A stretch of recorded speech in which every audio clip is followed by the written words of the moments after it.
προσθέσουμε τώρα την ψύχα του ψωμιού, το σκόρδο και το ξύδι.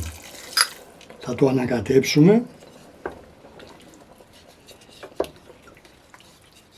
Γεια σας φίλοι μου και καλώς ήρθατε. Πάμε να φτιάξουμε σήμερα ένα παραδοσιακό φαγητό. Οι ρίζες του κρατάνε από την ορεινή Αρκαδία. Εκεί το ονομάζουν λαγωτό. Το λαγωτό παραπέμπει σε λαγό, γιατί παλιά υπήρχαν λαγοί και έτσι το κάνουν με λαγό. Τώρα όμως που χάθηκαν οι λαγοί, γιατί λαγοί γίνανε, συνηθίζουν να το κάνουν με χοιρινό ή με μοσχάρι. Τώρα αν θέλουμε το κάνουμε και με ζυγούρι. Εγώ σήμερα θα το φτιάξω με χοιρινό λαιμό. Γίνεται εξίσου καλό και με σπάλα χοιρινή. Στο μεταξύ, όσο εσείς βλέπετε αυτό το βίντεο, αφήστε ένα like, μοιραστείτε το με τους φίλους σας στο διαδίκτυο για να μεγαλώσει η εμβέλειά του. Κάντε εγγραφή στο κανάλι μου αν δεν το έχετε πράξει ως τώρα και όποιος δεν βαριέται γράφει και κανένα σχόλιο. Θα κόψω το κρέας σε κύβους 3-3,5 εκατοστά ή το αγοράζουμε έτοιμο κομμένο.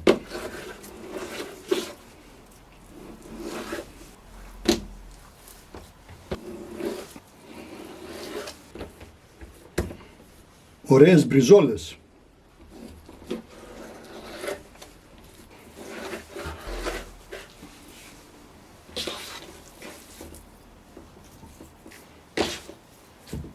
Θα κόψω 2 κρεμμύδια μέτρια προς μεγάλα σε μικρά καρέ.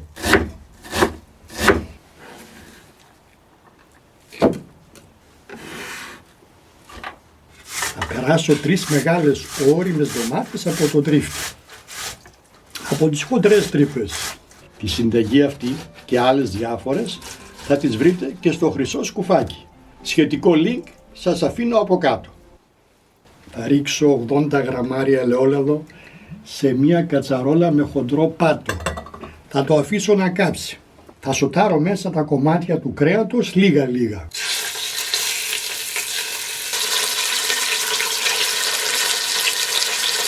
Να πάρουν χρώμα από όλες τις πλευρές. Βγάζω τα πρώτα.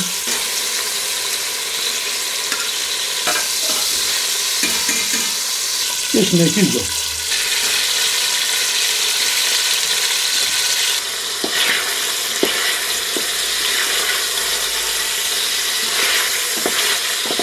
Βγάζω και τα τελευταία.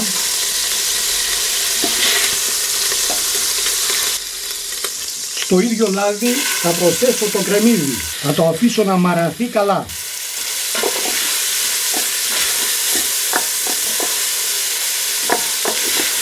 Στη συνέχεια θα προσθέσω τον ντοματοπελτέ μαζί με μία κουταλιά τη σούπα ζάχαρη. Θα τα σοτάρω για λίγο μαζί.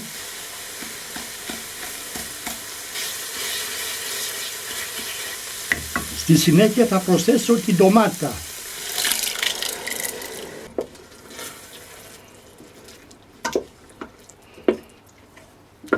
Μόλις πάρει βράση θα προσθέσω το κρέας.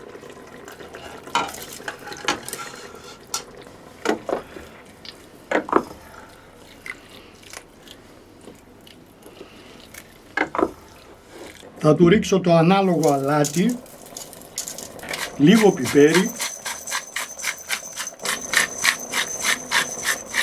Αν το θέλετε καυτερό προσθέστε λίγο μπούκοβο.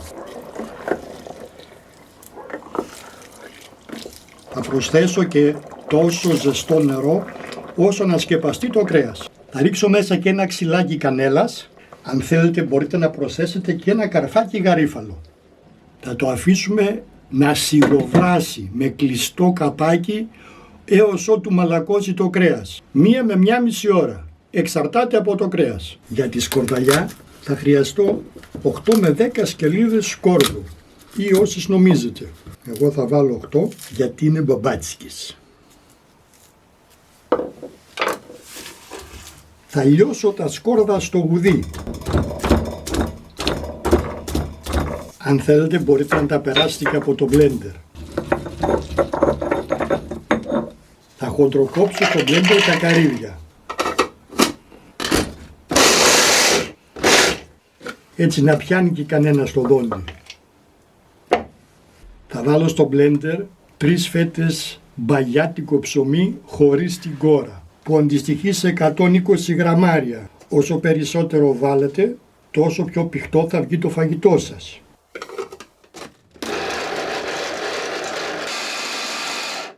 Τα υλικά της σκορδαλιάς είναι το σκόρδο, η ψύχα από μπαγιάτικο ψωμί, 2 σφινάκια ξύδι λευκό και 100 γραμμάρια καρύδι. Έχει σιγοβράσει για ακριβώς 1 ώρα και 5 λεπτά. Έχει μαλακώσει, έχει γίνει λουκούμι. Τώρα δοκιμάζουμε το αλάτι. Έχει λιώσει. Το δικό μου είναι ό,τι πρέπει. Θα προσθέσουμε τώρα την ψύχα του ψωμιού, το σκόρδο και το ξύδι. Θα το ανακατέψουμε.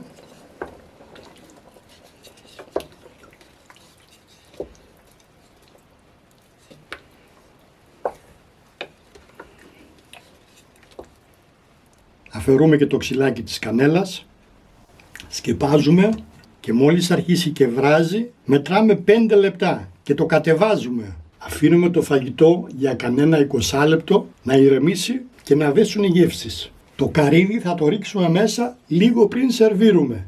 Δεν το βράζουμε μαζί με το φαγητό. Απλώς το ανακατεύω. Κάτι αρώματα. Μπορούμε να σερβίρουμε. Εδώ τώρα μπορείτε να το συνοδεύσετε με τηγανιτές πατάτες ή με ζυμαρικά. Εγώ έχω μακαρόνι χοντρό.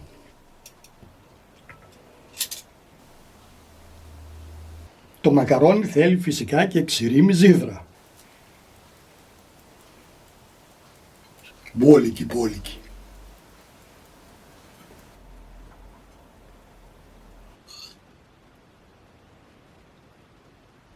Και για το μάτι ρίχνουμε από πάνω και λίγη σαλτσούλα, λίγη έτσι.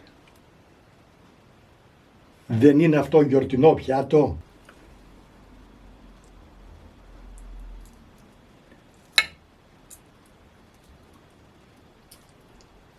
Έγινε λουκουμάκι το κρέας.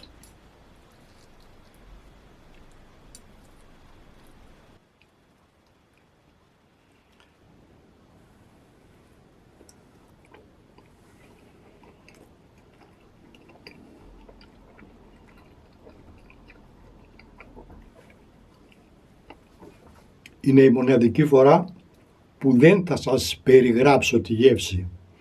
Σας αφήνω να το μαντέψετε.